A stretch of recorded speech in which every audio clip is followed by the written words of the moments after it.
Good afternoon. Start. Any doubts? कोई doubts last lecture का? Last lecture से related concepts में any doubts? Anyone?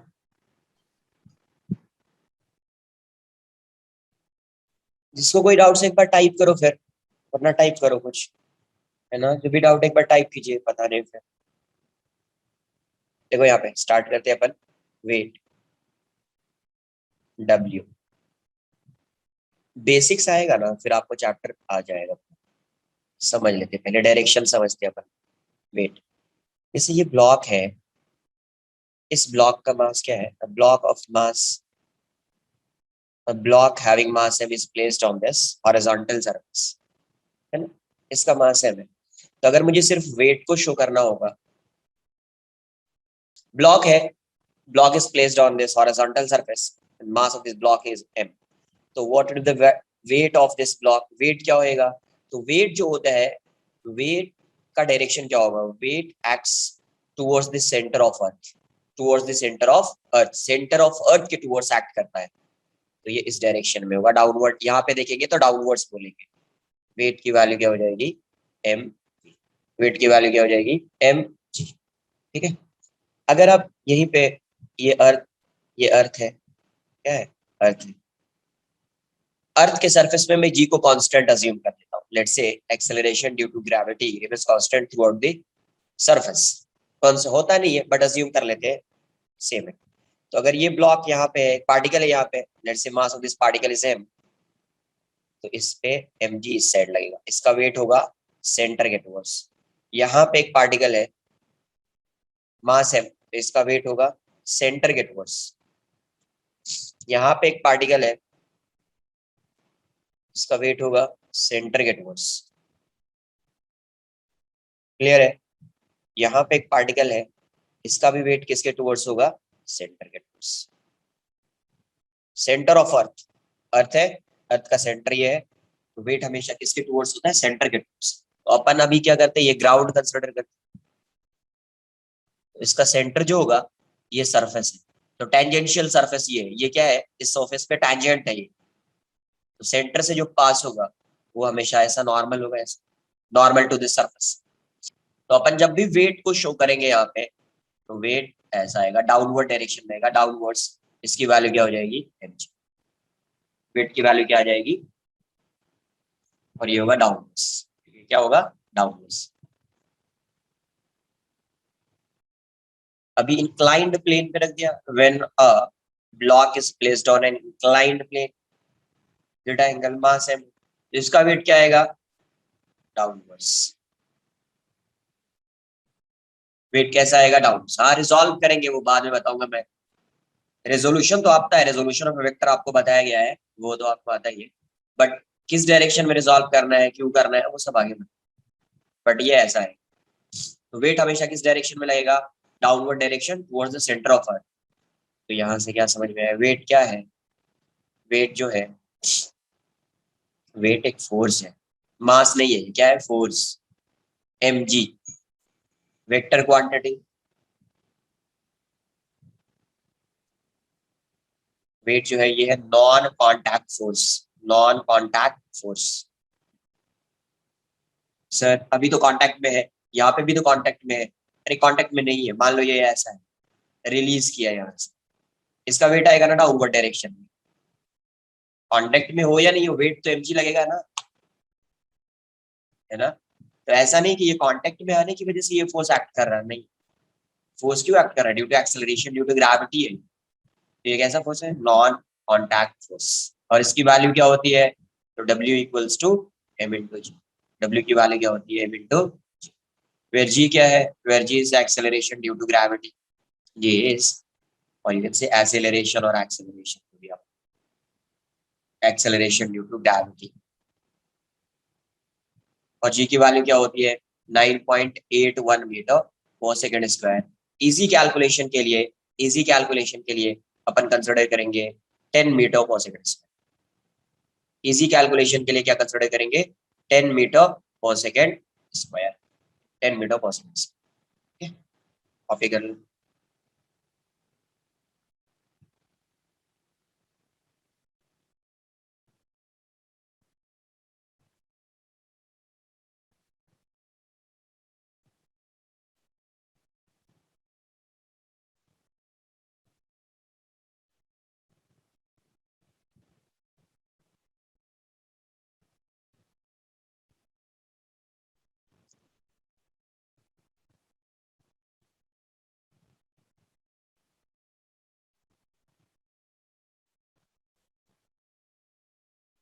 Sir, can you move the page a bit up, please?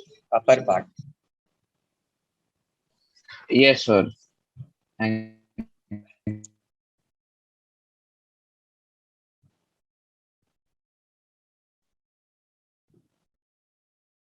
Done, sir. Thank you.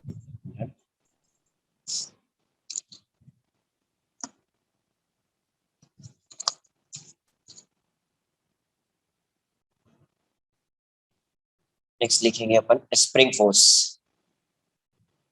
Spring force. Spring force. Spring force.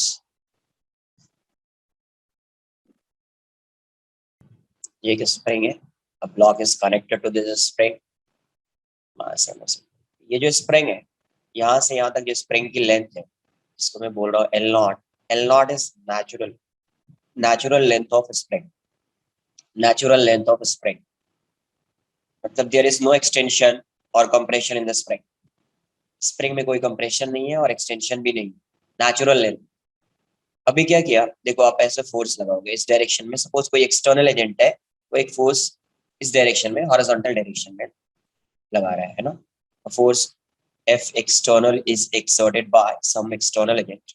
तो अभी क्या होगा, let's say extension in the spring is X। ये block यहाँ पे आ चुका है। ये सपोज स्प्रिंग जो है यहाँ से यहाँ तक एक्सटेंड हो चुकी है। कितना एक्सटेंशन हुआ, X। अब देखो ये ऑब्जर्व कर सकते हो, जब आप स्प्रिंग को स्ट्रेच करेंगे, जब आप स्प्रिंग को स्ट्रेच करोगे तो आप ऑब्जर्व ऐसा करेंगे कि आपके ऑपोजिट डायरेक्शन में कोई फोर्स लग रहा है।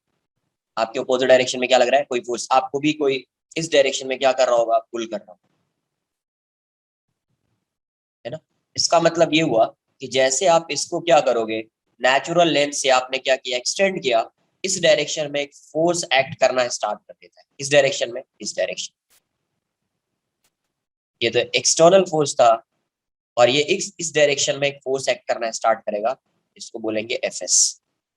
एफएस जो है वो spring force.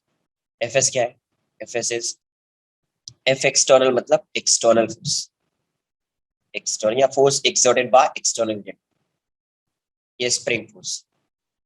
It is observe that spring force जो होता है, स्प्रिंग फोर्स एफएस, वो डायरेक्टली प्रोपोर्शनल टू डिस्प्लेसमेंट होता है। Directly proportional to displacement. But अब देखो, इस ब्लॉक का डिस्प्लेसमेंट जो है राइट वर्ड मतलब पॉजिटिव एक्स डायरेक्शन, और ये स्प्रिंग फोर्स किस डायरेक्शन में एक्ट कर रहा है, ऑपोजिट डायरेक्शन। ये पॉजिटिव एक्स डायरेक्शन में डिस्प्लेसमेंट है और फोर्स ऑपोजिट डायरेक्शन में। तो आप ऐसे लिखेंगे FS equals to, FS is directly proportional to minus x. Vector के टर्म में लिख रहे हैं इसीलिए ऐसे वेक्टर के फॉर्म में है ना, एरो लगा दिया।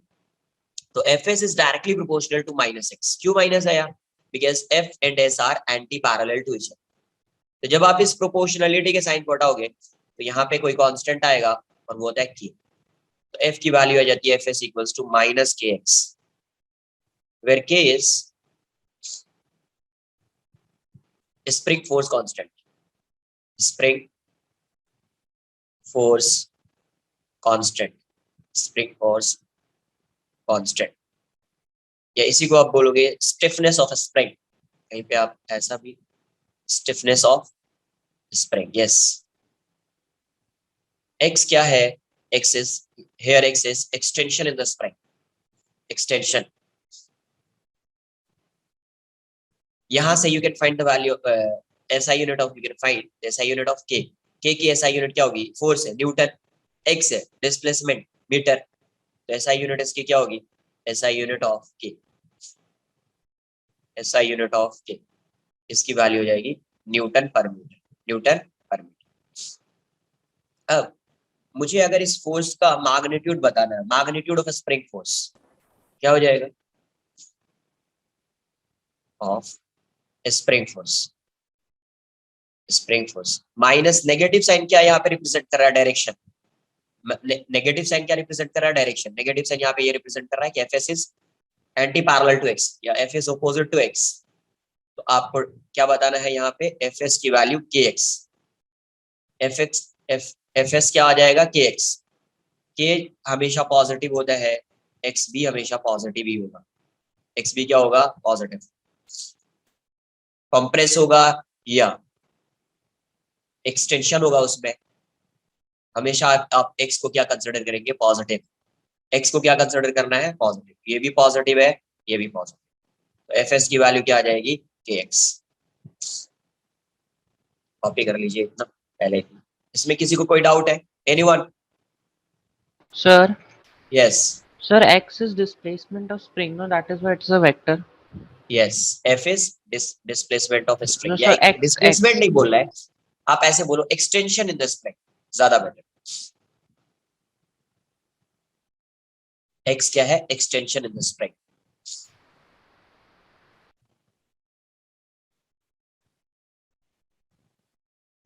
क्लियर, कॉपी कर लीजिए।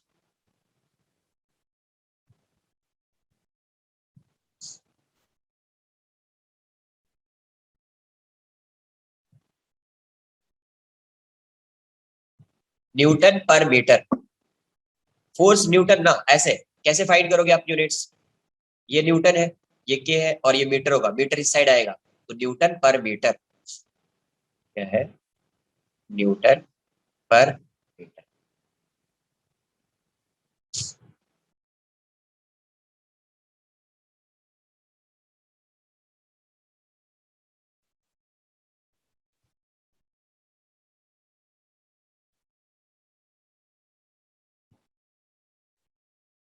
Sir, can you please show the upper part?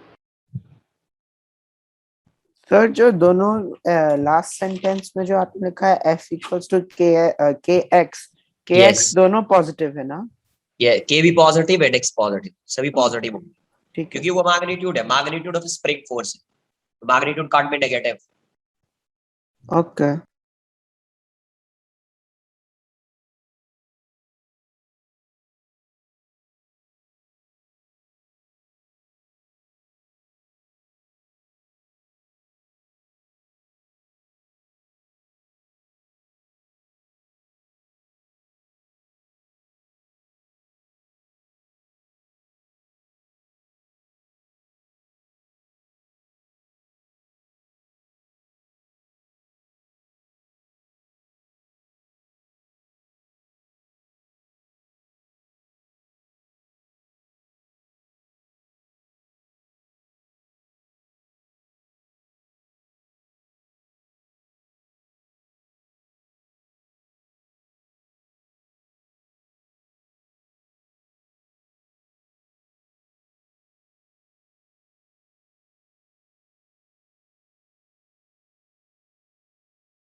Done, sir. Sir done.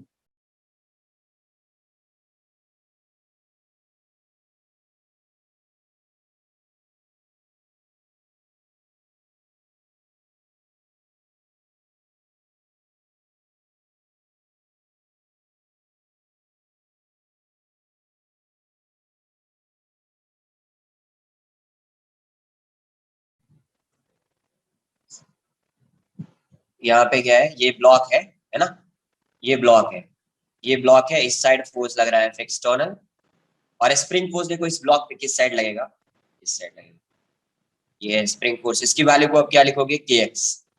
F S equals to क्या होगा, के एक्स। ऐसा नहीं कि माइनस के एक्स लिया है, वेक्टर के फॉर्म में लिखे तो माइनस के एक्स, बिकॉज यहाँ पे ऑलरेडी अपन ने नेगेटिव के बेसिस पे ये डायरेक्शन ऐसा डिसाइड है ना, ये इस डायरेक्शन।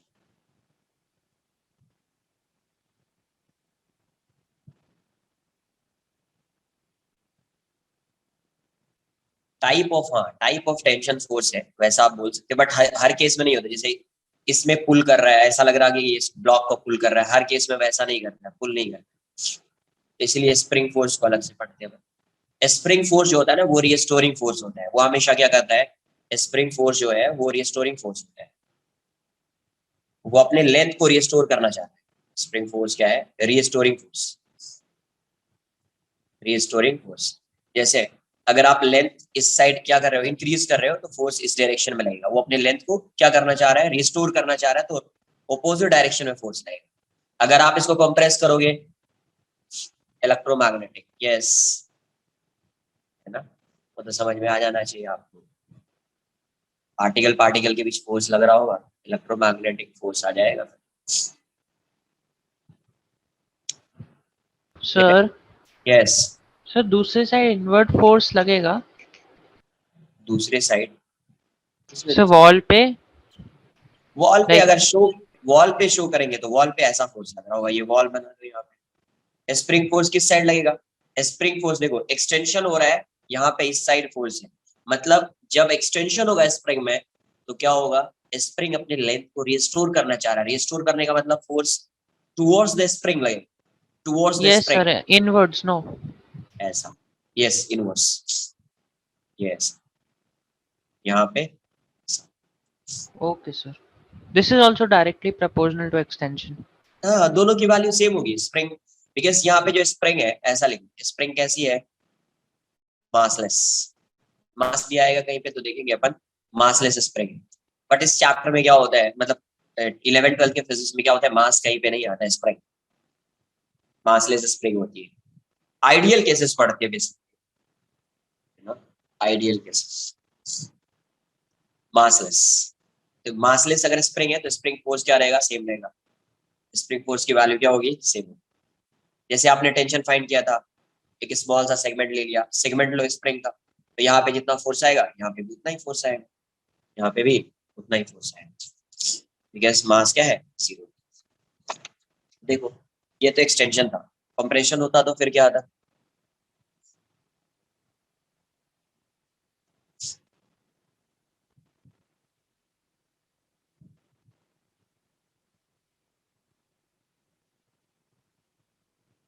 ये ब्लॉक है, ये नेचुरल, ठीक है, यहाँ से यहाँ तक का जो डिस्टेंस है ये L0।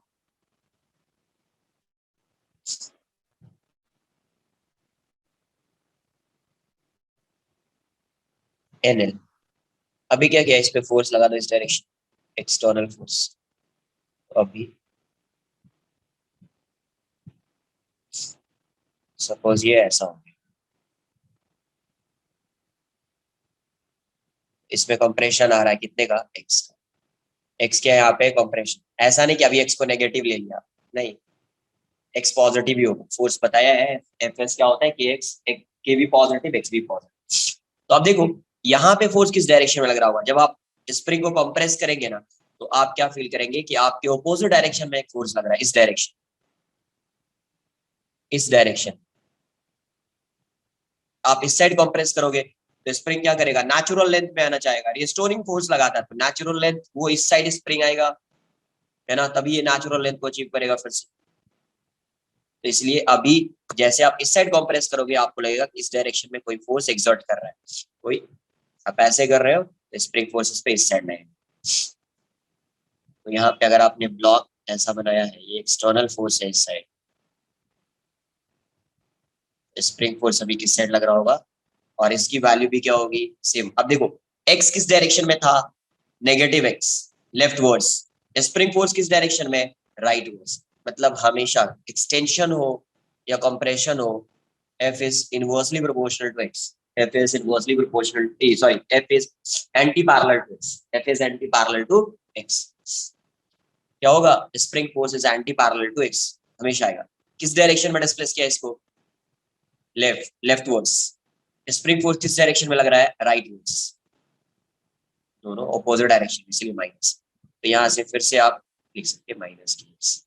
मैग्नीट्यूड क्या जाएगा, magnitude of spring force, spring force, इसकी वैल्यू क्या आ जाएगी, एफ एस इक्वल्स टू के एक्स।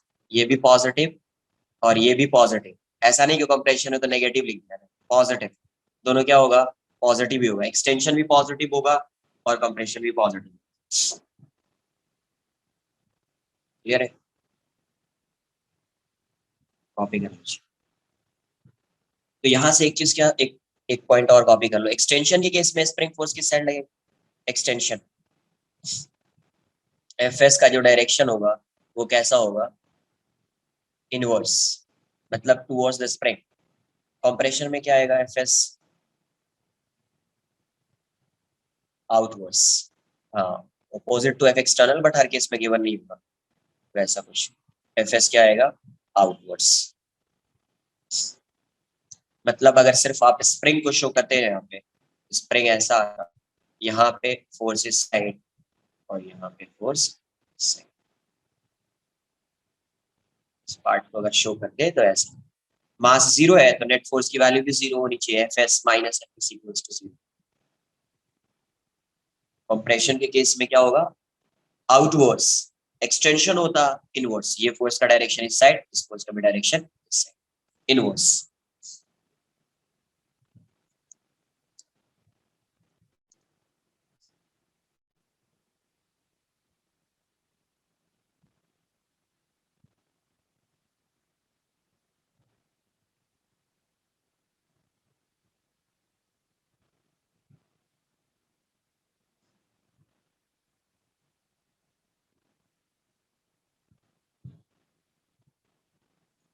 स्प्रिंग फोर्स कांस्टेंट के ऐसा बोलता हूं, ये क्या है।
सर दूसरे साइड भी आउटवर्ड डायरेक्शन में ही होगा ना? Yes,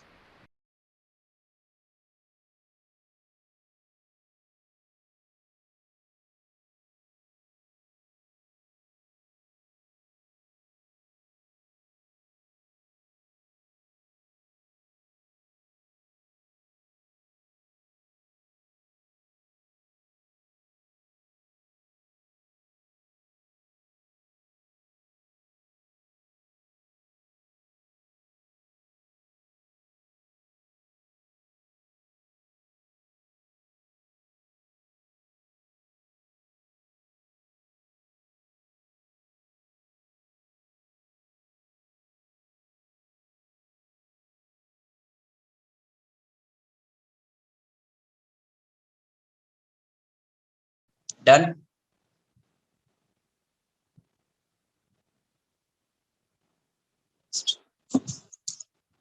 free body diagram,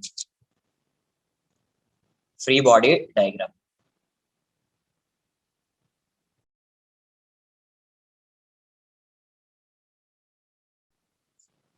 free body diagram, इस चैप्टर को सॉल्व करने के लिए या फिजिक्स में जो मैकेनिक्स वाला पार्ट है उसको सॉल्व करने के लिए एफबीडी आना कंपलसरी, फ्री बॉडी डायग्राम, वरना आप क्वेश्चन को सॉल्व नहीं कर पाएंगे। एफबीडी, एफबीडी बेसिकली क्या है, diagrammatic representation of a body, है ना, diagrammatic representation of a body है। क्या करोगे कि किसी भी बॉडी पे कितना फोर्स एक्ट कर रहा है उसको शो करना होता है बस। अभी तक क्या कर रहे थे अपन, टेंशन को अलग शो कर रहे थे, नॉर्मल को अलग शो कर रहे थे, वेट को अलग शो कर रहे थे, स्प्रिंग फोर्स को अलग शो कर रहे थे। अभी क्या करना है कि किसी भी बॉडी पे जितना भी फोर्स एक्ट कर रहा है उसको आपको शो करना है, उसी को बोलते हैं free body diagram.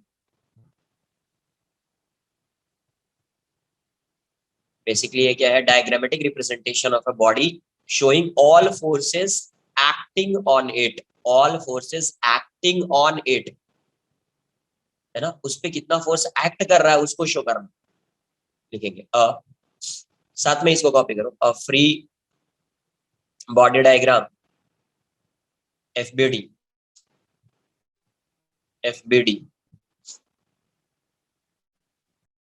of a presentation, diagrammatic representation, diagrammatic, DIA, diagrammatic, DIAG, diagrammatic representation of a single body or subsystem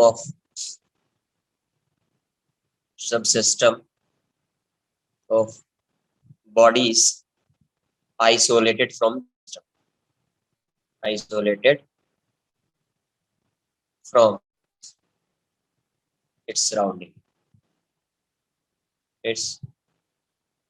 surrounding. एक मिनट वेट करो, ठीक है. Surroundings. Showing क्या diagrammatic representation of a single body showing all forces acting on it, all forces acting on it. जो force उस पे act कर रहा होगा ना, वो फोर्स को शो करना है. जो वो है ना, जितने फोर्स उस पे एक्ट कर रहे होंगे उसको शो करना है. अब इसको कैसे ड्रॉ करना है? स्टेप्स. स्टेप 1 कैसे ड्रॉ करना है एफबीडी, है ना. How to draw FBD free body diagram. Step 1 identify the object. जिसका फ्री बॉडी डायग्राम ड्रॉ करना है उसको आइडेंटिफाई कीजिए. आइडेंटिफाई द ऑब्जेक्ट और system and isolate it from other objects. Identify the object or system and isolate it from other objects. मतलब जिसकी free body diagram आपको draw करनी है उसको क्या करना है? आपको आइसोलेट कर देना है. Second, first draw all non-contact forces.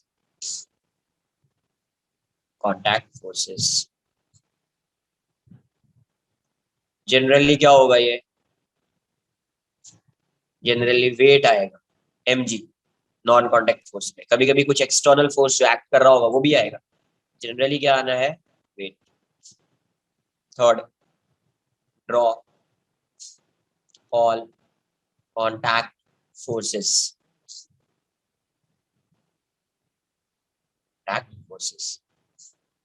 इतना पार्ट पहले आप कॉपी कर लो. एक मिनट यार, स्क्रीनशॉट लो यार. जिसने कॉपी नहीं किया स्क्रीनशॉट लो. दक्ष,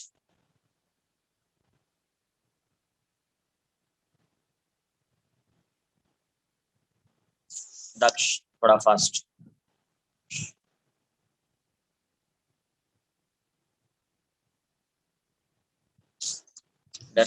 कॉपी कर लो. इसको कॉपी करो. अब देखते हैं कैसे फ्री बॉडी डायग्राम ड्रॉ करते हैं. एक दो एग्जांपल से कॉपी कर लीजिए पहले.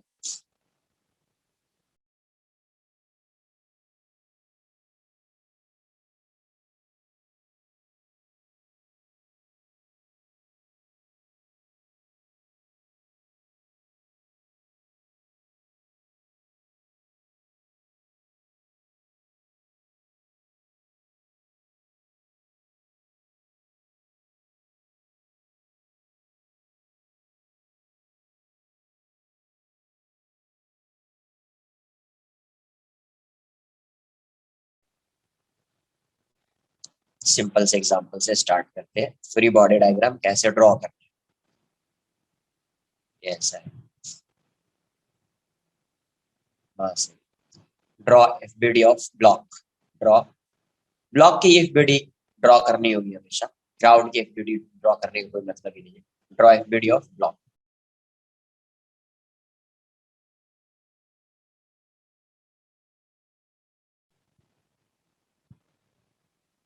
Yes,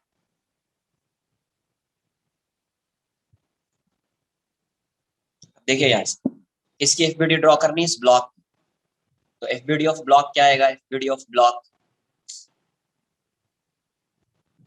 yes. तो सबसे पहले देखो किसकी एफबीडी ड्रॉ करनी है, ब्लॉक को, ब्लॉक को आइसोलेट करना पड़ेगा। क्या लिखा यहाँ पे, आइडेंटिफाई द ऑब्जेक्ट और system and isolate it from other objects. पूरा सिस्टम ये ब्लॉक है, ये ग्राउंड है। अभी मुझे एफबीडी ड्रॉ करनी है ब्लॉक, ब्लॉक को क्या कीजिए, आइसोलेट कर दीजिए, आइसोलेट कर दिया, ग्राउंड हटा दिया वहां से।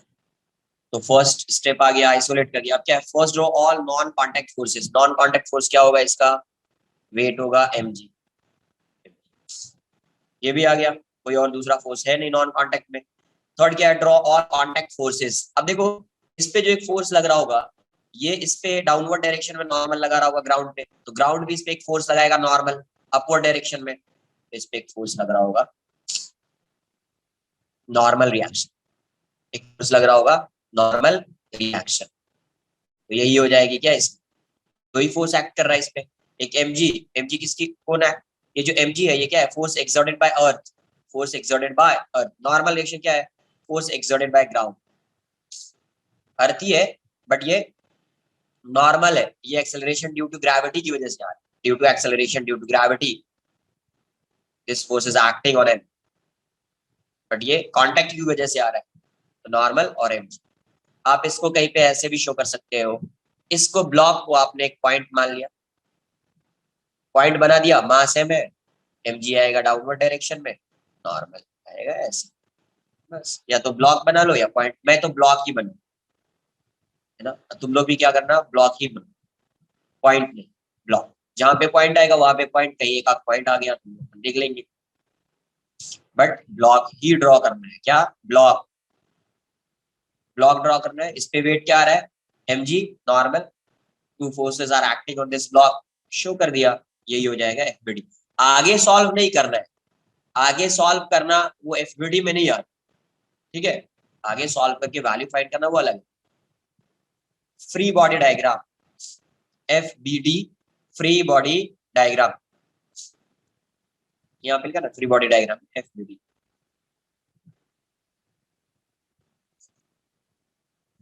क्लियर है, any doubt, no sir. Copy कर लो, इसको ड्रॉ कर लीजिए।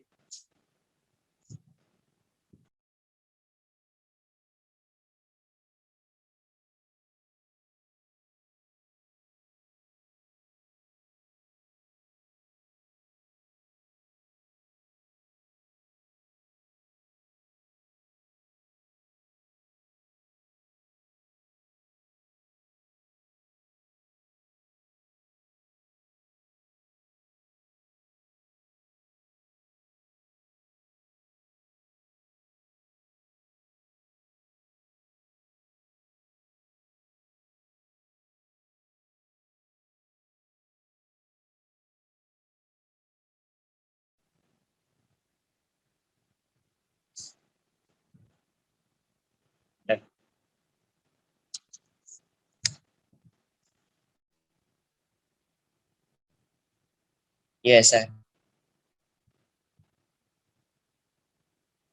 ए B, m1 m2, draw FBD of A and B, draw FBD of A and B, block A and block B, FBD draw करना।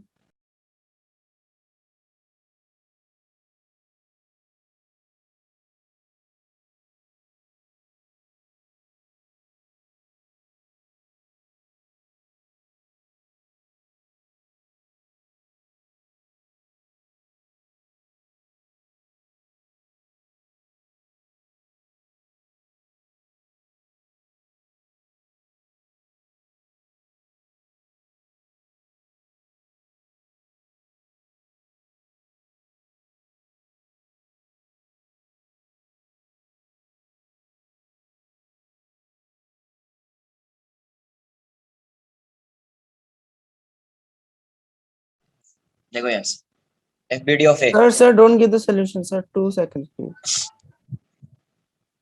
ड्रॉ कर लीजिए, फिर मैच करा लेना आपको।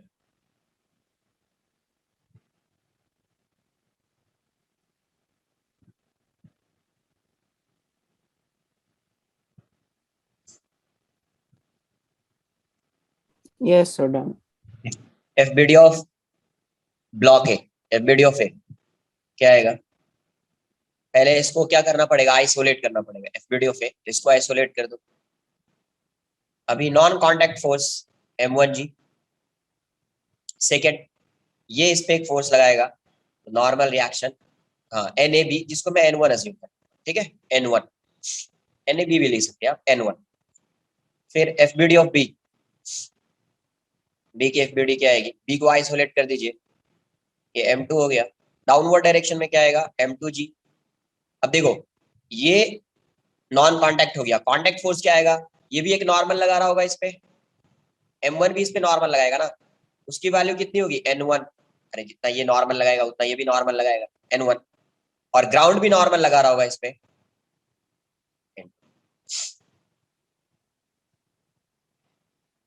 NAB NBA दोनों की वैल्यू सेम होती है। नॉर्मल की वैल्यू क्या होती है? सेम। आपको बताया है कि नॉर्मल अगर कोई ब्लॉक है, नॉर्मल ये ब्लॉक इस पे उसकी जितनी वैल्यू होगी ये ब्लॉक भी उतना ही सेम नॉर्मल है ना लगाएगा इस पे।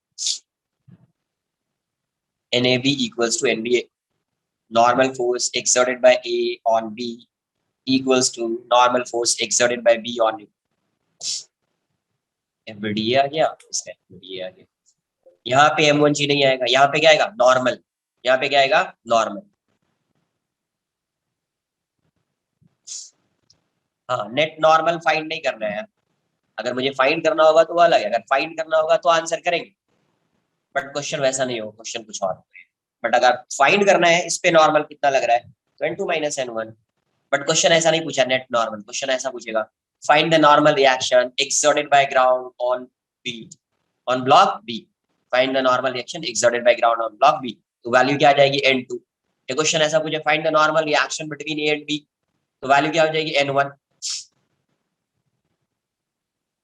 यस, ड्रॉ कर सकते हैं ना, ऐसा हो जाए, या किसी ने ऐसा ड्रॉ कर दिया N1 N2, सेम ही है ना, सेम है। M2G यहाँ पे डायरेक्शन शो करो या ऐसा शो करो, सेम ब्लॉक भी है।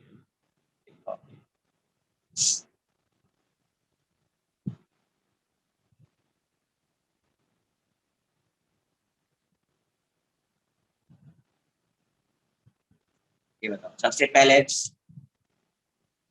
Draw FBD of A, FBD of A की FBD ब्लॉक ए आइसोलेट कर लिया मैंने, समझ से इसको आइसोलेट कर लिया। इस पे नॉन कांटेक्ट फोर्स क्या होगा? M1G। ये दोनों कांटेक्ट में है ना, तो ये इस पे नॉर्मल लगाएगा उस नॉर्मल का डायरेक्शन में। FBD क्या है? FBD जब फोर्स को आप ड्रॉ करेंगे वो कैसा फोर्स होगा?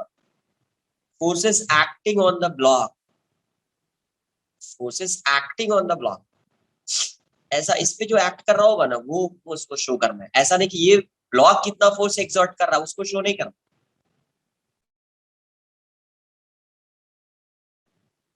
तो यहाँ पे ये ब्लॉक पे जो फोर्स लग रहा है, एक ग्राउंड फोर्स लगा रहा है कितना? M1G। और एक ये ब्लॉक फोर्स लगा रहा है कितना? N1। कैसा होगा? Normal to this surface.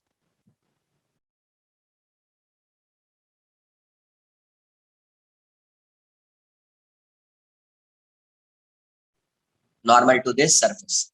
जब FBD B का आप ड्रॉ करोगे, पहले B को आइसोलेट कर लिया, नॉन कांटेक्ट फोर्स M2G। अब देखो ये और ये कांटेक्ट में है, तो ये इस पे फोर्स लगा रहा है, तो ये भी इस पे फोर्स लगाएगा, कौन सा? N1। ग्राउंड के कांटेक्ट में भी है, तो ग्राउंड भी इस पे एक फोर्स लगाएगा, N2। कैसा हो? नॉर्मल टू दिस सरफेस, ये N1 normal to this surface. Any doubt? Sir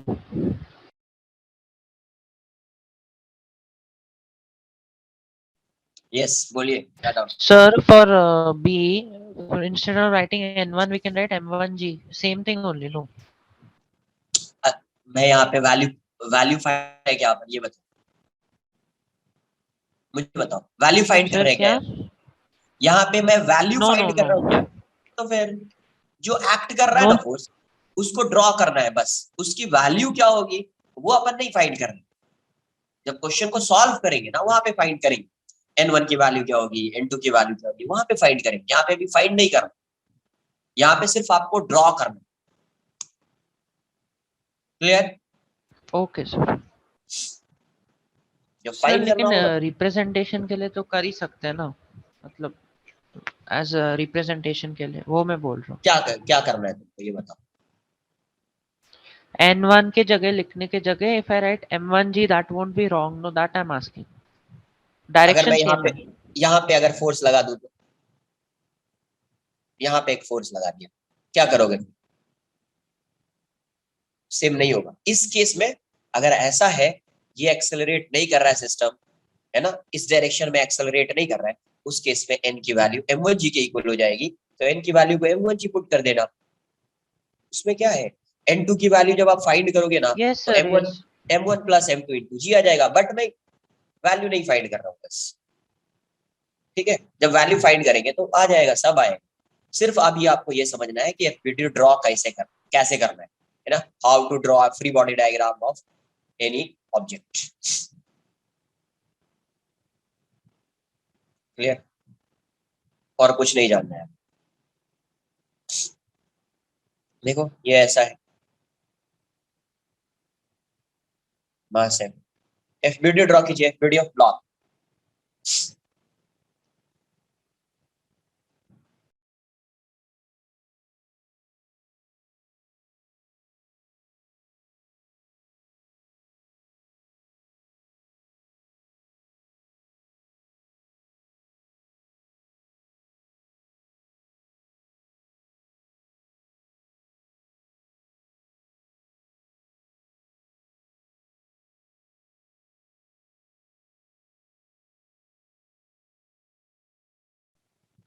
yes, FBD क्या आ जाएगा, एफबीडी ऑफ ब्लॉक, ब्लॉक की एफबीडी क्या आ जाएगी, ये एम एम है। तो एक डाउनवर्ड डायरेक्शन में फोर्स लग रहा होगा एम जी, और एक ये सरफेस लगा रहा होगा परपेंडिकुलर टू दिस सरफेस, ये हो जाएगा एन। किसको रिजॉल्व करना है, क्या करना है, वो अभी उसको अपन डिस्कस कर ही नहीं रहे, सिर्फ जो फोर्स एक्ट कर रहा है उसको शो कर रहे हैं बस।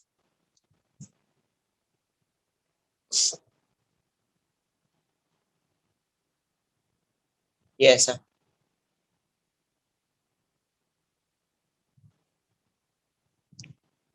यहाँ पे कांटेक्ट में, यहाँ पे कांटेक्ट में ए और बी, इस पे कांटेक्ट में है, मास है। Draw FBD of this circular body, video draw कीजिए।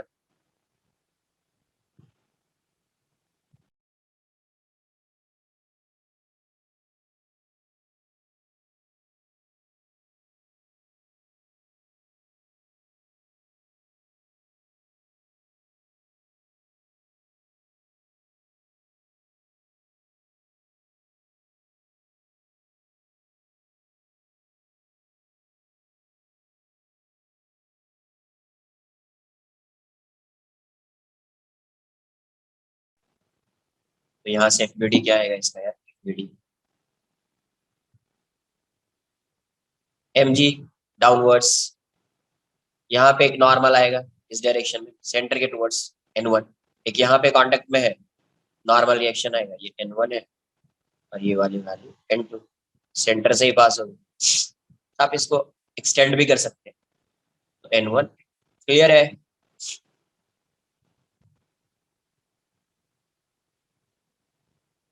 किसकी वैल्यू क्या है उसके बारे में कोई डिस्कशन नहीं हो रहा है।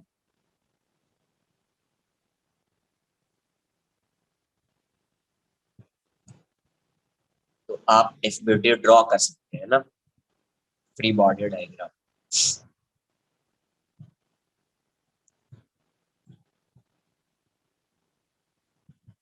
हाँ, एम जी डाउनवर्ड डायरेक्शन में लग तो रहा है यहाँ, राइट। एम जी तो डाउनवर्ड डायरेक्शन में लग रहा है ना, यहाँ पे m g is acting downwards. Yes, show किया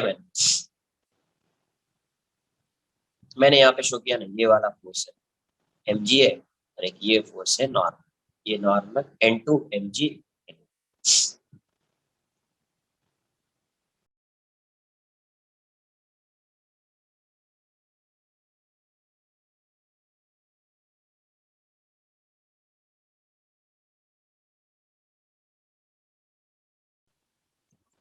Then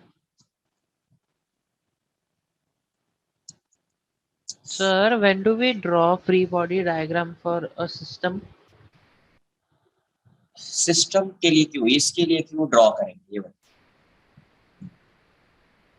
N1 N1 N2 क्यों ड्रॉ करना है, मुझे इसके मोशन की स्टडी करनी है तो मैं इसका फ्री बॉडी डायग्राम ड्रॉ करूँ, ठीक है, मुझे इस मोशन की स्टडी करनी है तो उसका ड्रॉ करूंगा, वैसा समझ में आ जाएगा। जैसे जैसे अपन आगे पढ़ते जाएंगे चैप्टर समझ में आ जाएगा कभी किसका ड्रॉ करना है क्या ड्रॉ। और किसी का Okay, डाउट sir. था कुछ, हाँ कि ये राइट वर्ड डायरेक्शन मूव करेगा, अगर कुछ नहीं है देखो अभी ऐसा है मैंने ये n बनाया है, तो हो सकता है ना n की वैल्यू 0 भी हो सकती है ना, n की वैल्यू तो पता नहीं है ना क्या है, n पॉजिटिव होता तभी कुछ हो सकता था, बट n की वैल्यू यहाँ पे कोई फोर्स इस डायरेक्शन में है ही नहीं, तो n की वैल्यू n1 की वैल्यू 0 हो जाए, n1 की वैल्यू क्या हो जाएगी 0, बिकॉज अगर n1 की कुछ वैल्यू आएगी तो ये कांटेक्ट में होगा ही नहीं, इसके साथ इस वॉल के साथ इसका कांटेक्ट क्या हो जाएगा, ब्रेक हो जाएगा, कांटेक्ट ही ब्रेक हो गया है तो ये वॉल इस पे कोई नॉर्मल रिएक्शन लगाएगा ही नहीं, then in that case n1 would be 0। वो देखेंगे अपन 0 आ रहा है क्या आ रहा है, नहीं आएगा आपको समझ में, जैसे जैसे क्वेश्चन को सॉल्व करते जाएंगे आ जाएगा बस। अभी एफबीडी ड्रॉ कर सकते हो या नहीं कर सकते हो ये बताओ, फ्री बॉडी डायग्राम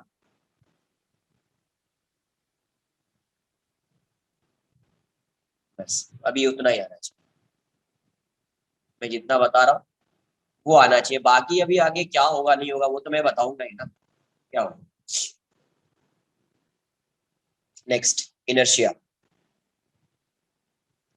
इनर्शिया क्या कहता है, इनर्शिया क्या होता है, inertia is the inherent property of material or body, है ना, by virtue of which it opposes any change in the state of motion or rest, यही होता है ना, कोई बॉडी अगर रेस्ट में है तो अगर फोर्स लगाओगे तो मूव करना स्टार्ट करेगा, बट वो उसका अपोज करता है स्टार्टिंग में।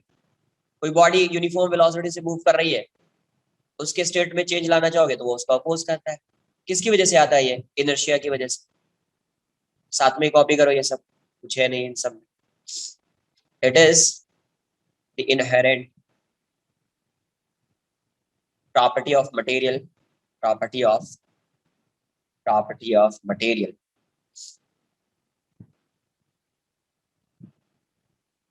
material body, by virtue of which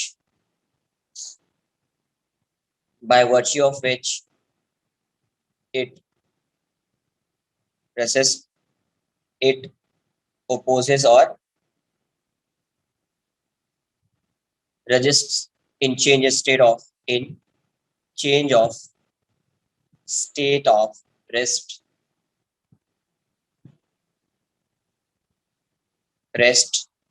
or of uniform motion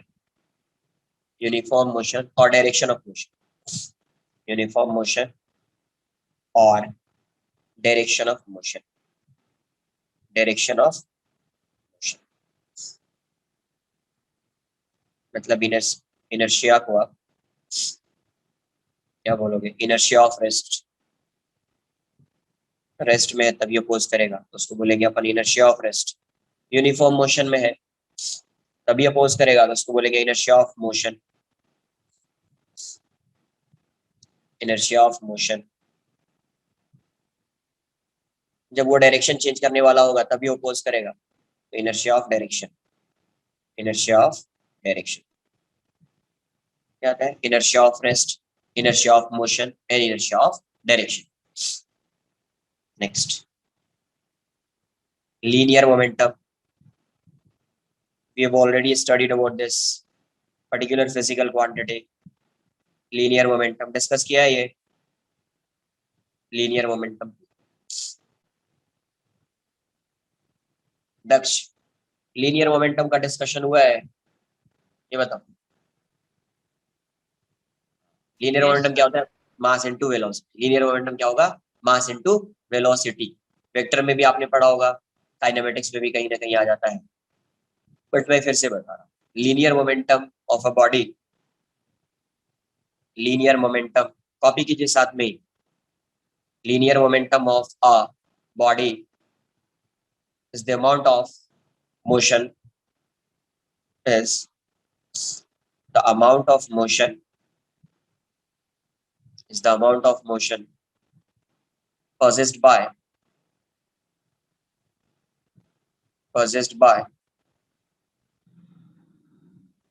the body। और इसकी मैग्नीट्यूड को आप कैसे फाइंड करोगे, इसकी वैल्यू आप कैसे फाइंड करेंगे, तो वेक्टर क्वांटिटी होता है, ये क्या होता है, mass into velocity, mass into velocity. इसकी यूनिट क्या होगी, मास है केजी हो जाएगा, वेलोसिटी है मीटर पर सेकंड, या ये न्यूटन मीटर भी होता है। न्यूटन क्या होता है, KG metre per second square. M A होता है, एम ये हो जाएगा मास मतलब केजी। एक्सेलरेशन की यूनिट क्या होती है, मीटर पर सेकंड, तो न्यूटन क्या हो गया, KG metre per second.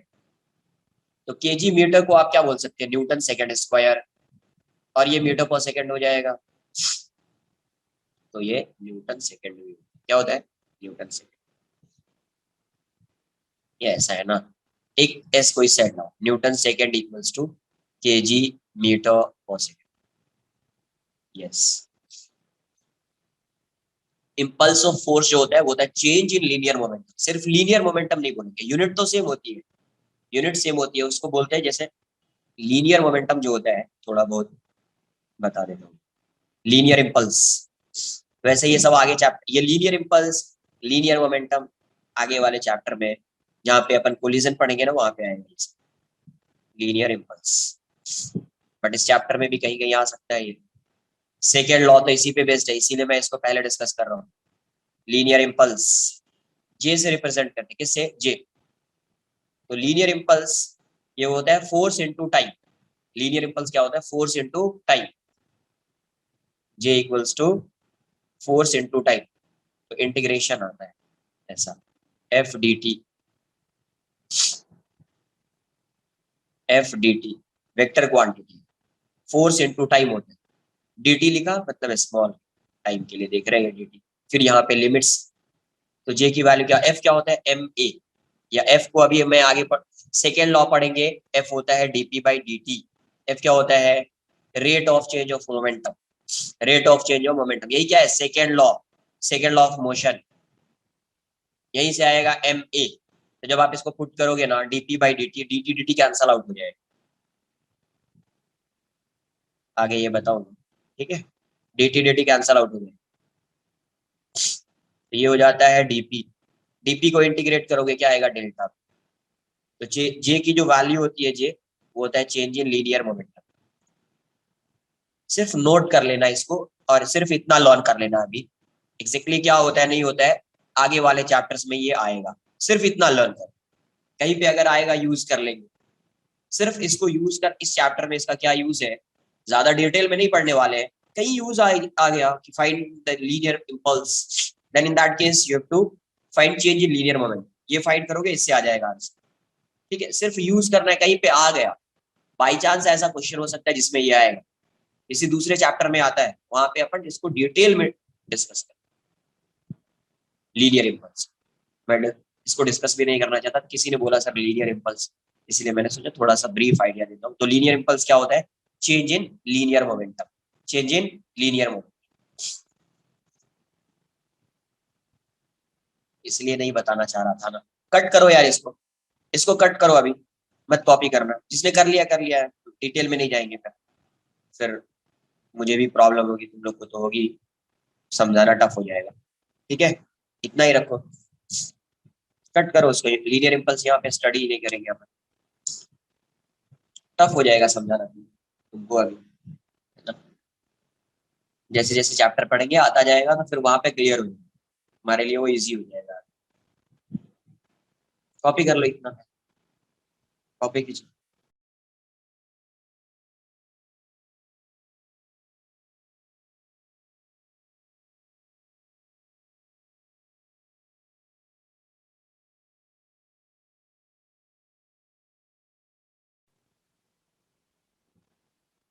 Yes, acceleration आ रहा है मतलब फोर्स लग रहा है ना पहले से, एक्सेलरेशन आ रहा है, इसका मतलब there is a net force acting on the body.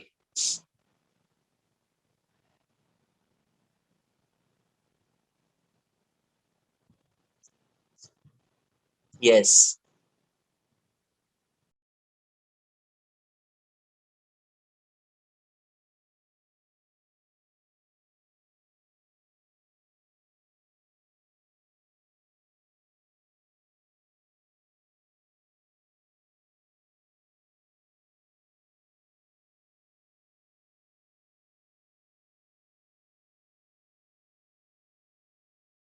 Last वाला पार्ट, ये लीनियर इंपल्स वाला पार्ट कॉपी मत करना, ठीक है, यही तक कॉपी करना।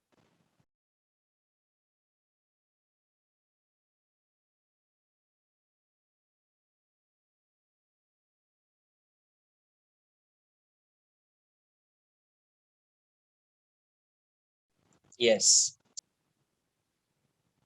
रेजिस्टिव फोर्स का मतलब तुम उससे मत समझ लेना कि force exerted by some external agent, क्योंकि इनर्शिया किसकी प्रॉपर्टी है, बॉडी की, तो वो बॉडी से रिलेटेड होगा, उसी ऑब्जेक्ट से रिलेटेड होगा, एक्सटर्नल एजेंट से रिलेटेड नहीं होगा, है ना।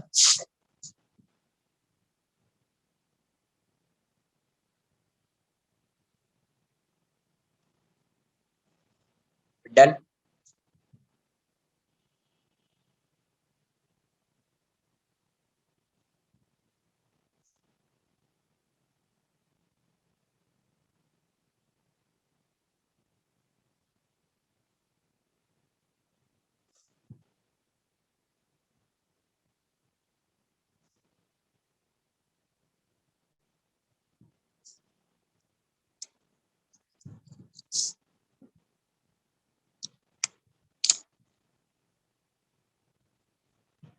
नेक्स्ट,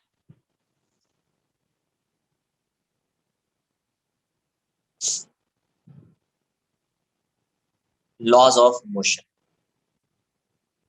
नेक्स्ट क्या लिखेंगे, laws of motion, Newton's laws of motion. First, first law of motion क्या है, first law of motion, first law of motion. अब ये बताइए, ये ऑब्जेक्ट है, रेस्ट में, फोर्स लगा रहे हैं एक्सटर्नल, अगर इस एक्सटर्नल फोर्स की वैल्यू 0 हो जाए, मतलब कोई भी फोर्स एक्सर्ट नहीं कर रहे अपन, तो क्या ये मोशन करेगा, क्या मोशन में आएगा, क्या रेस्ट में था ये। अब जो फोर्स लगा रहे हैं उस फोर्स की वैल्यू अपने, अभी क्या है, फोर्स की वैल्यू 0 है, मतलब कोई फोर्स एक्ट नहीं कर रहा है, एक्सटर्नल फोर्स 0 मतलब। body will not change its state next, or यहाँ पे ये estimation मास will m है और ये कांस्टेंट स्पीड से जा रहा है, v कांस्टेंट। अभी इस पे एक्सटर्नल फोर्स की वैल्यू 0 है, there is no external force, there is no net external force acting on the block, there is no net external force acting on the block। ये क्या है, net external force,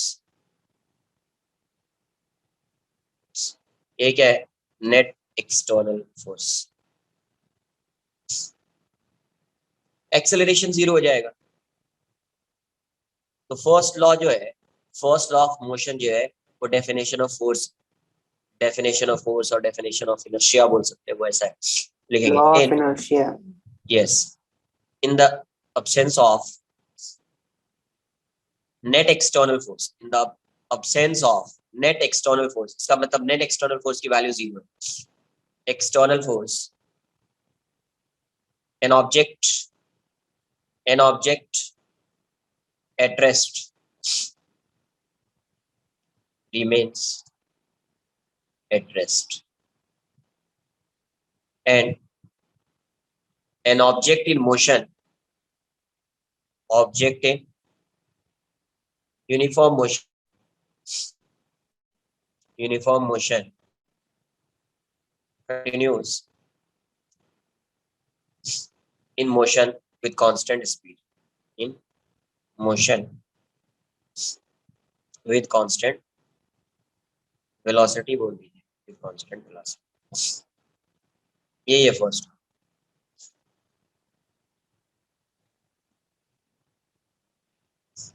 In the absence of net external force, an object at rest remains at rest, or an object in uniform motion continues in motion with constant velocity। ये क्या है, first law of motion, या इसी को बोलने क्या, definition of force या law of inertia. ये तो सिर्फ statement. Second, second law of motion, second law of motion. Second law of motion क्या है? द रेट ऑफ चेंज, ऐसे समझ, पहले डेफिनेशन क्या है, मतलब ये स्टेटमेंट क्या है सेकेंड लॉ का। तो सेकेंड लॉ ऑफ मोशन क्या है? The rate of change of linear momentum, जो अभी डिस्कस कर रहे थे लीनियर मोमेंटम। तो लीनियर मोमेंटम कभी चेंज होगा? कोई भी बॉडी है, उसका मास, ये बॉडी, इसका मास कांस्टेंट है।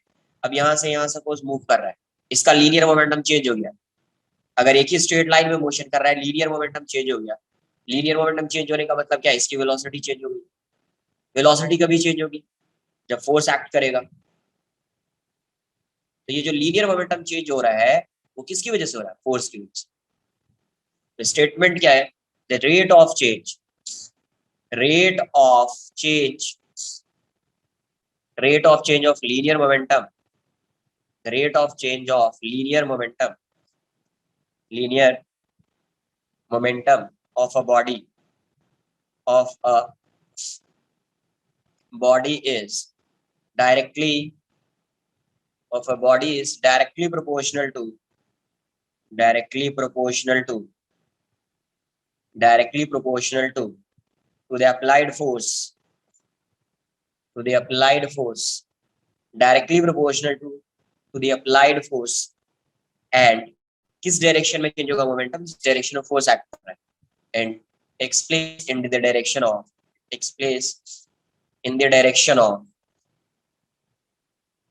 in the direction of force, it takes place in the direction of force। जैसे ये ऑब्जेक्ट है, ये इनिशियल वेलोसिटी v1 है, यहाँ पे आ रहा था, इसकी वेलोसिटी v2 हो गई। क्यों v2 हो गई? क्योंकि यहाँ पे फोर्स एक्ट कर रहा हो, मास है। तो t इक्वल्स टू 0 पे ही है, t इक्वल्स टू p पे ही है। तो यहाँ से आप चेंज इन मोमेंटम फाइंड कर सकते हैं। Rate of change in momentum क्या देगा? फोर्स। रेट है ना, rate of change in momentum क्या देगा? कॉपी करो, एक्सप्रेशन देखते हैं क्या आता है।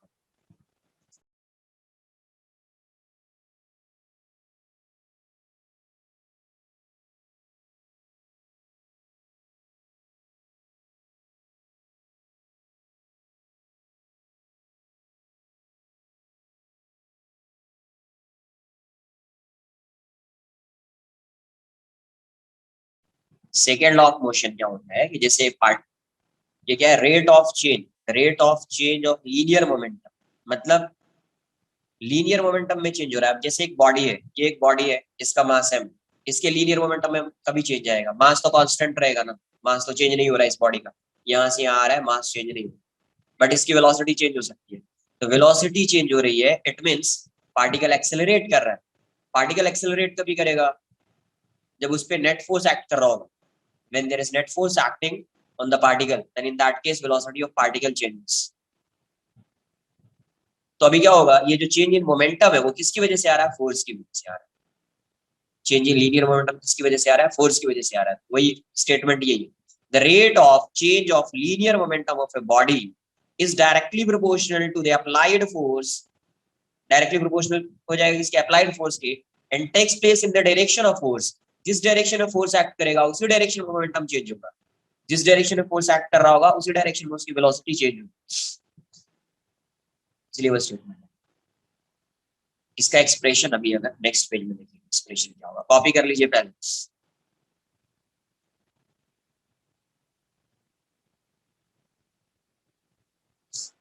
वैसा नहीं, फ्रिक्शन अलग चीज है। एक्सटर्नल फोर्स कुछ भी हो सकता है ना, फ्रिक्शन थोड़ी हो, सिर्फ फ्रिक्शन थोड़ी एक्सटर्नल फोर्स है। वो तो कोई भी, तुम भी फोर्स लगा सकते हो ना, एक्सटर्नल फोर्स। स्ट्रिंग को पुल कर रहे हो, एक्सटर्नल फोर्स लगा रहे हो, है ना। थोड़ा फास्ट कॉपी कीजिए, है ना, थोड़ा fast.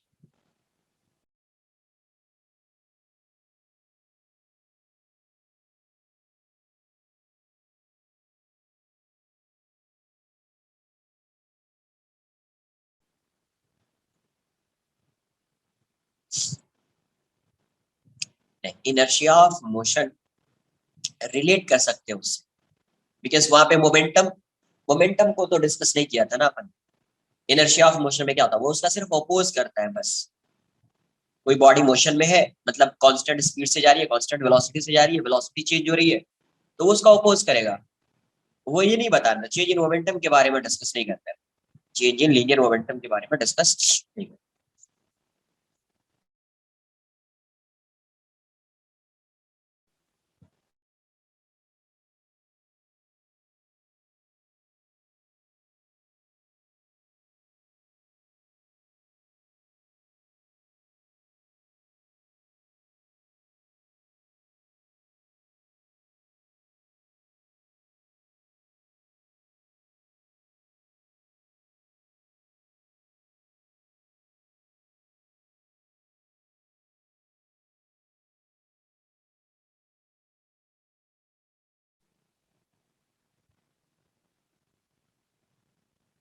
The rate of change of linear momentum of body is directly proportional to the applied force. देखिए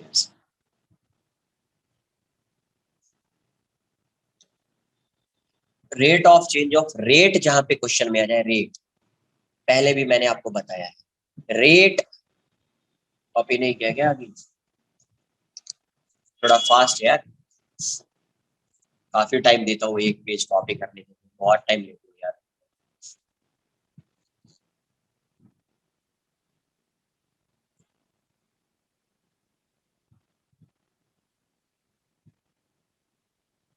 यस,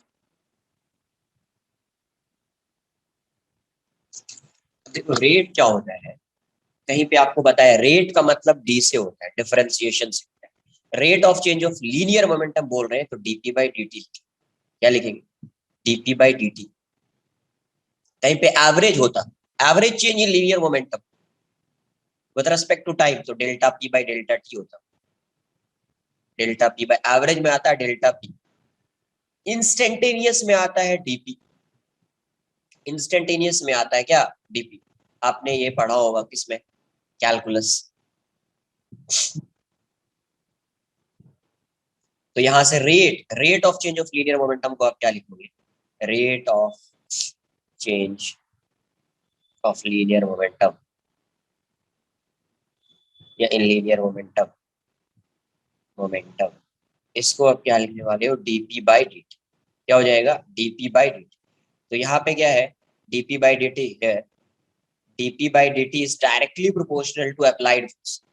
जैसा फोर्स होगा, इस फोर्स का मैग्नीट्यूड होगा, उसके अकॉर्डिंग मोमेंटम चेंज होगा, उसके अकॉर्डिंग मोमेंटम चेंज होगा। तो ये फोर्स क्या है? ये फोर्स जो है यहाँ पे कॉज है, ये इफेक्ट है। तो क्या होता है? Effect is directly proportional to cause. जैसा कॉज है उसके अकॉर्डिंग इफेक्ट आएगा, ऐसा होगा क्या? Cause is directly proportional to effect, जैसा इफेक्ट है वैसा कॉज। रॉन्ग है, अरे आगे सॉल्व करेंगे तो सेम आ जाएगा, बट ये statement wrong. Cause is directly proportional to effect थोड़ी होगा, effect is directly proportional to cause.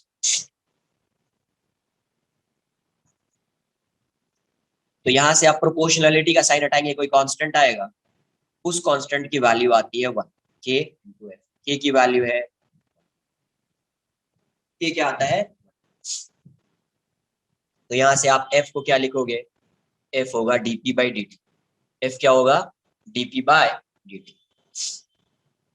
देखो यहां से, तो ये basically second law of motion जो है यही है, F equals to d p by d t. ये फोर्स कैसा है? Instantaneous force. एवरेज फोर्स अगर फाइंड करना होगा तो मैं डेल्टा पी लगाऊं। ये फोर्स कैसा होगा? इंस्टेंटेनियस फोर्स, किसी भी इंस्टेंट पे फोर्स की वैल्यू होगी ये। अभी देखो एफ की वैल्यू क्या आ गई? F equals to d p by d t. अब क्या लिखोगे इसको? F equals to d by d t. P की वैल्यू क्या होगी? मास इंटू वेलोसिटी, यही होगा ना यार, p is mass into velocity. अब देखो आपने डिफरेंशिएशन में पढ़ा होगा यू इंटू वी का फॉर्म, यू इंटू वी। तो क्या होगा ये? एक को कांस्टेंट रखेंगे, दूसरे को डिफरेंशिएट करोगे, दूसरे को कांस्टेंट रख दोगे, पहले को डिफरेंशिएट करोगे, यही होगा ना। ये वाली जो वैल्यू है, इस फोर्स को अपन बोलते हैं थ्रस्ट फोर्स। ये फोर्स कैसा है? Thrust force. इस फोर्स को अपन बोलते हैं, इस पार्ट को सिर्फ थ्रस्ट फोर्स। यस, आगे मैं डिस्कस करूंगा, आगे मैं वही डिस्कस करने वाला हूं, बिकॉज इस चैप्टर में ये वाला पार्ट नहीं है, इस चैप्टर में ये वाला पार्ट नहीं आने वाला है। जहां पे मास देखो dm by dt लिख रहे हैं ना, मतलब मास वेरिएबल होगा तभी इसकी कुछ वैल्यू होगी ना, मास वेरिएबल होगा तभी इसकी कुछ वैल्यू होगी। तो ब्लॉक है, ब्लॉक का मास इंक्रीज और डिक्रीज तो होगा नहीं। अरे एक ब्लॉक लिया, ये ब्लॉक लिया, इसका मास इंक्रीज डिक्रीज होगा नहीं, कांस्टेंट होगा ना। तो ये फोर्स कभी आता है when mass is variable, when mass is variable तभी ये फोर्स आता है, होता है। आएगा आएगा चैप्टर में आएगा, इतना टेंशन क्यों ले रहे हो, कैसे कैसे जाएगा क्या जाएगा, सब आएगा। एक ट्रक लिया, एक ट्रक लिया, उसका जो अपर पार्ट है ओपन है, और यहां से क्या कर रहे हैं, इसके ऊपर से सैंड क्या कर रहे हैं, हाँ नहीं रिलेटिविटी वाला पार्ट नहीं है, रिलेटिविटी भी वाला पार्ट अलग है, वो एनर्जी से रिलेटेड है, मैं यहाँ पे एनर्जी को रिलेट नहीं करूंगा। अभी यहाँ पे क्या कर रहे हैं, कुछ सैंड को ऐड कर रहे हैं इसमें, तो क्या होगा, इसका मास इंक्रीज होता जाएगा ना। यस ठीक है। और ये जो बोल रहे हो कि सर ये थियरी ऑफ रिलेटिविटी, उसमें क्या होता है, उसको अपन डिस्कस नहीं कर रहे। उसमें क्या होता है, मास एनर्जी में कन्वर्ट होता है या एनर्जी मास में कन्वर्ट होता है। जब एनर्जी मास में कन्वर्ट होगा तो मास इंक्रीज होगा, जब मास एनर्जी में कन्वर्ट होगा तो मास डिक्रीज होगा। जैसे सन, सन क्या कर रहा है, एनर्जी को रेडिएट कर रहा है, मतलब सन का जो मास है, यस सन का जो मास होगा वो क्या होगा, डिक्रीज हो रहा होगा, वो क्या हो रहा होगा, डिक्रीज हो रहा होगा। बट उसको यहाँ क्यों डिस्कस करना है, उस चैप्टर का पार्ट ही नहीं। तो यहाँ से आगे मैं इस साइड कंटिन्यू करता हूँ। इफ m इज कांस्टेंट, और इस चैप्टर में m कांस्टेंट ही रहेगा, m कांस्टेंट है।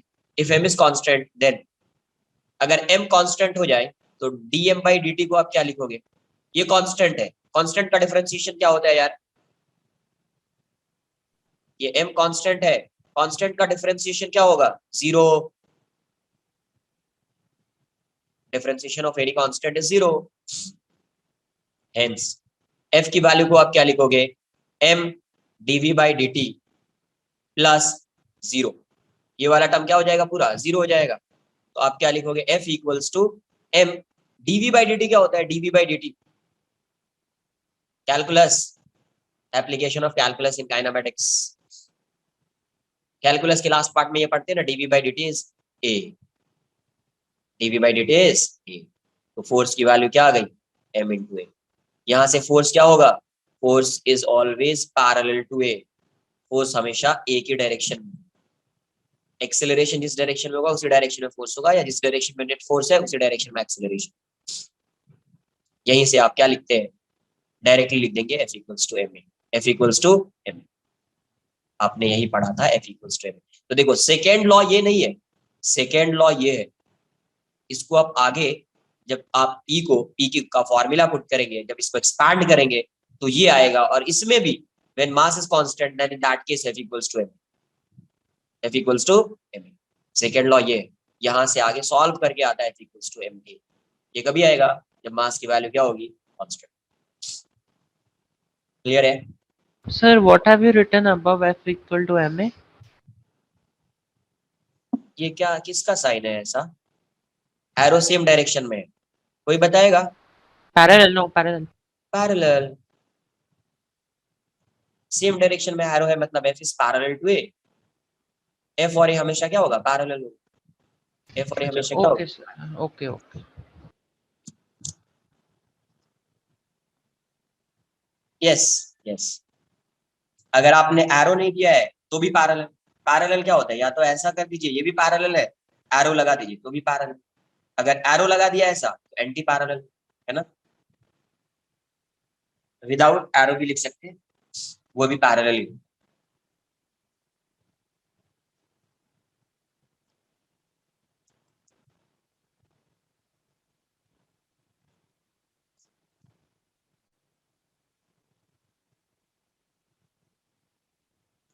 बेसिकली ये जो फोर्स आ रहा है वो कैसा फोर्स है, डीपी बाई डी ले रहे हैं, तो इस फोर्स को बोलेंगे instantaneous force,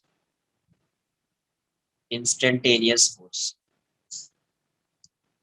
just like instantaneous velocity, instantaneous acceleration and all। देखो यहां तक इसमें किसी को कोई डाउट है, anyone? F equals to m dv by dt plus v dm by dt, इस वाले पार्ट में नो डाउट। So that अब देखो m की वैल्यू को अगर मैं कांस्टेंट ले लूं, मैंने मास को कांस्टेंट अज्यूम कर लिया, तो कांस्टेंट को जब आप डिफरेंशिएट करते थे उसकी वैल्यू क्या होती थी? जब आप कांस्टेंट को डिफरेंशिएट करते हो उसकी वैल्यू क्या आती है? 0। तो dm by dt क्या हो जाएगा? 0। ये 0 हो गया तो देखो ये पूरा पार्ट 0 आ जाएगा, dm by dt 0 है तो v into 0 is 0, ये पूरा। तो f equals to m dv by dt plus 0, तो f equals to m dv by dt is a, f equals to m a। हाँ, ये वाली वैल्यू एक्सपेरिमेंटली फाइंड किया गया k equals to 1। अभी अपन फाइंड नहीं कर पाएंगे इसको, ऐसे थियोरेटिकली फाइंड नहीं कर पाएंगे या मैथमेटिकली फाइंड नहीं कर पाएंगे, उसके लिए एक्सपेरिमेंट करना पड़ेगा। एक्सपेरिमेंटली वो वैल्यू आई है k equals to 1। कॉपी कर लीजिए।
डन। f की वैल्यू क्या हो गई? m। अब देखिए आप f को कैसे लिख सकते हैं, सेकेंड लॉ को ही डिस्कस कर रहे थे। f को आप ऐसे लिख सकते हैं, F x i cap, x direction में फोर्स होगा तो y डायरेक्शन में तो F y j cap, F z equals to j cap. तो f क्या होगा? एफ एक्स को आप ऐसे लिखेंगे D P x by d t, P x D P x by d t. F x क्या होगा? m into A x D P x by d t. यही क्या है? या एफ एक्स को आप ऐसे इसी को क्या बोल रहे हैं? एफ वाई को क्या बोलेंगे? F y equals to d p y by d t. यही क्या हो जाएगा? m into a y. And F z is d p z by d t. ये क्या हो जाएगा? m into a z, m into. अगर एवरेज फोर्स फाइंड करना होगा, एवरेज फोर्स, तो आप कैसे फाइंड करोगे?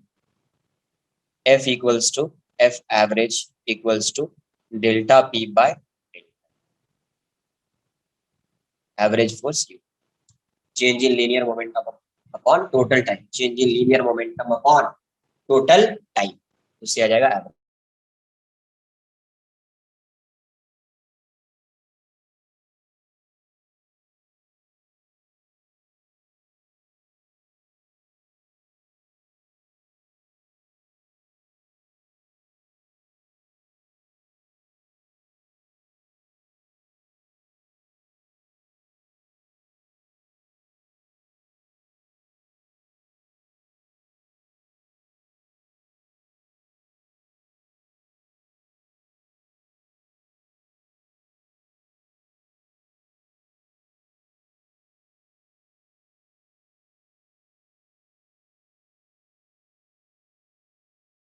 Average force would be delta P by delta T.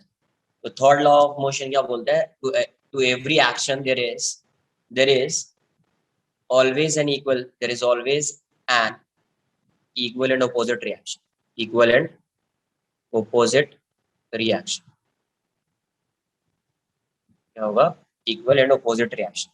तो ये समझना है पहले, एक्शन और रिएक्शन फोर्स क्या होगा. जैसे यस ब्लॉक है, तो ब्लॉक इस पे कौन सा फोर्स लगा रहा है यार? Force exerted bye block on the ground. Block कौन सा फोर्स लगा रहा है?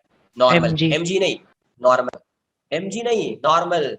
अरे ब्लॉक mg थोड़ी लगा रहा है, mg तो ग्राउंड लगा रहा है ना यार. अरे mg क्या लगा रहा है? एक्सेलरेशन ड्यू टू ग्रेविटी की वजह से अर्थ लगा रहा होगा. ब्लॉक क्या लगाता है? नॉर्मल. और इसी अगर ये ब्लॉक इसको पे नॉर्मल लगा रहा है तो इसी ये एक्शन हो गया, तो इसी के रिएक्शन में क्या ग्राउंड भी इस पे एक फोर्स लगाता है, कांटेक्ट फोर्स. कौन सा फोर्स लगाता है? Contact force. कैसा होता है? नॉर्मल ही होता है. mg तो वो हमेशा लगेगा, कांटेक्ट में हो या नहीं हो तभी भी लगेगा. बट ये नॉर्मल, जैसे ये नॉर्मल लगाएगा ग्राउंड भी इस पे नॉर्मल लगाएगा. mg नहीं है, mg क्या है? Force exerted by earth due to किसकी वजह से? Due to acceleration due to gravity, उसकी वजह से है वो फोर्स. तो ये ऑब्जेक्ट इस पे नॉर्मल लगाएगा, तो ये ग्राउंड इस पे क्या लगाएगा? नॉर्मल. तो ये नॉर्मल फोर्स कैसा हो गया? ये एक्शन है, ये उसका रिएक्शन है. तो नॉर्मल फोर्स कैसा है?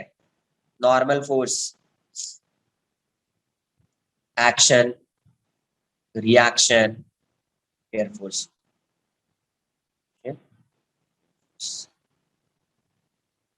ऐसा है एक्शन रिएक्शन पेयर फोर्स. तो ये फोर्स कैसा लग रहा है? तो देखो, टू डिफरेंट ऑब्जेक्ट्स पे लग रहा है. नॉर्मल रिएक्शन जो है वो किस पे लग रहा है? टू डिफरेंट ऑब्जेक्ट्स पे. तो एक्शन रिएक्शन फोर्स जब भी होगा टू डिफरेंट ऑब्जेक्ट पे एक्ट करेगा. सेकंड, उसका डायरेक्शन ऑपोजिट होगा, उसका मैग्नीट्यूड सेम होगा. उसका मैग्नीट्यूड क्या होगा? सेम होगा.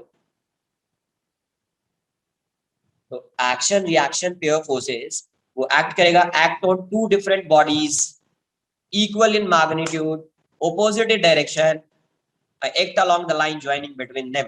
मतलब एक ही लाइन के अलोंग लग रहा होगा ये, उसको बोलते हैं act along the line joining between them. इतना पहले कॉपी करो, फिर एक्शन रिएक्शन के वो पॉइंट्स को मैं ऐड कर देता हूँ यहाँ पे. ठीक है, कॉपी कर लीजिए इतना पहले. sir yes. sir f and a are in the same direction because that is according to the law, no? Second law. हाँ, F is always parallel to A.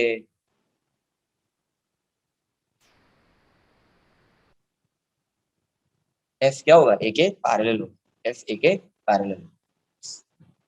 Sir, वही momentum was parallel to a, sorry, parallel to f, तो v is parallel to f and then a will also be parallel, जो हमने derive किया सारा. Momentum is parallel to F. Correct, momentum parallel है तो ये भी पैरेलल हो जाएगा. सही है.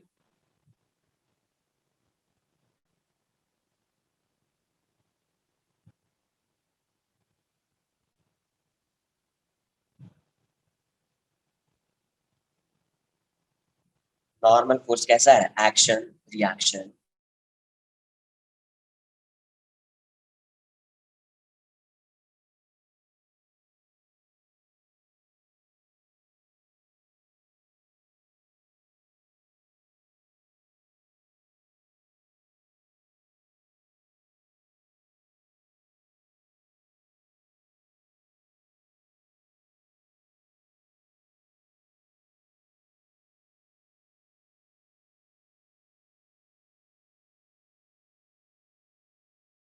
कॉपी कर लो, आज का लेक्चर यहीं पे एंड करेंगे बिकॉज नेट जो है ना वो नेटवर्क ना तो वाईफाई काम कर रहा है ना तो फोन का डेटा काम कर रहा है, नेटवर्क ही नहीं होता।